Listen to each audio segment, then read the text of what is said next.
O pecado de morte. O pecado de morte, de fato, assassinou muita gente.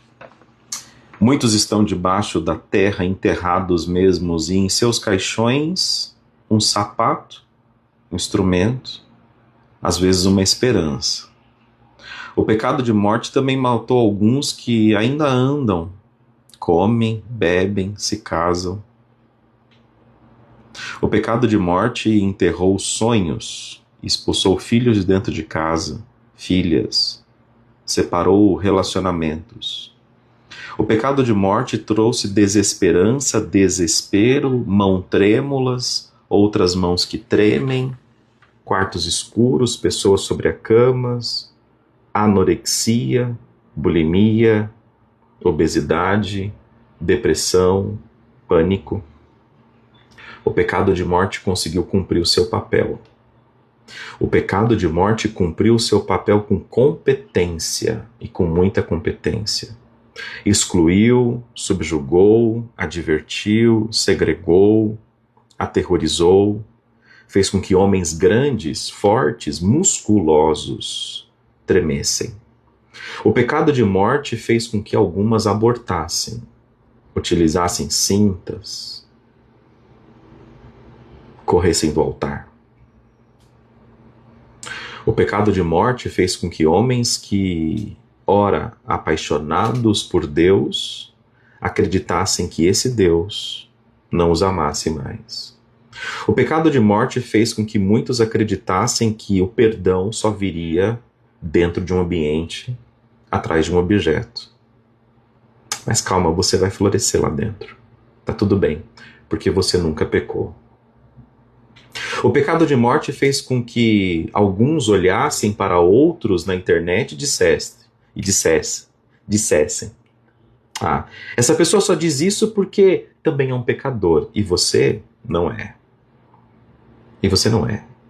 Porque você não está enterrado num caixão.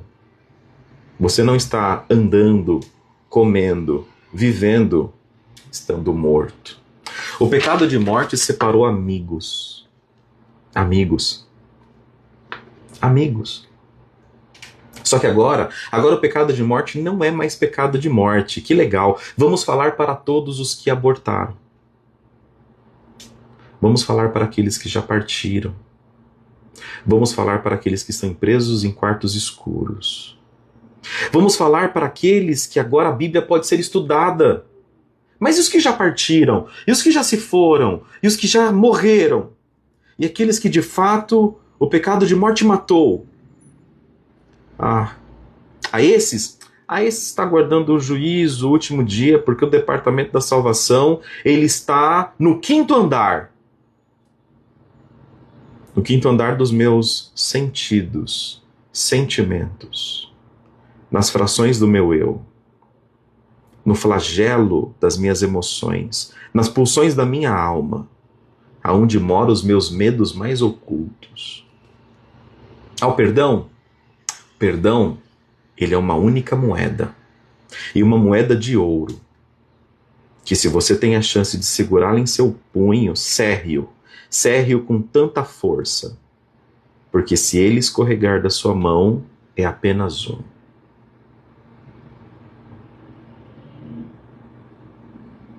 Mas alguns aguardam a ressurreição do último dia. Embora alguns fogem de ouvir, porque se essa pessoa está falando é porque também está morto. Se aquele pastor está dizendo, é porque naquela igreja pode-se tudo. Se aquele grupo está dizendo isso, porque aquele grupo é um grupo de pecadores. Sabe por quê? Porque aqui é o grupo dos vivos. E eu vou parar de ouvir esse, porque esse tornou-se um crítico. Porque para ele tudo pode. E o pecado de morte, por mim tudo bem. Que continue cumprindo o seu papel, matando, com a impossibilidade da ressurreição no último dia.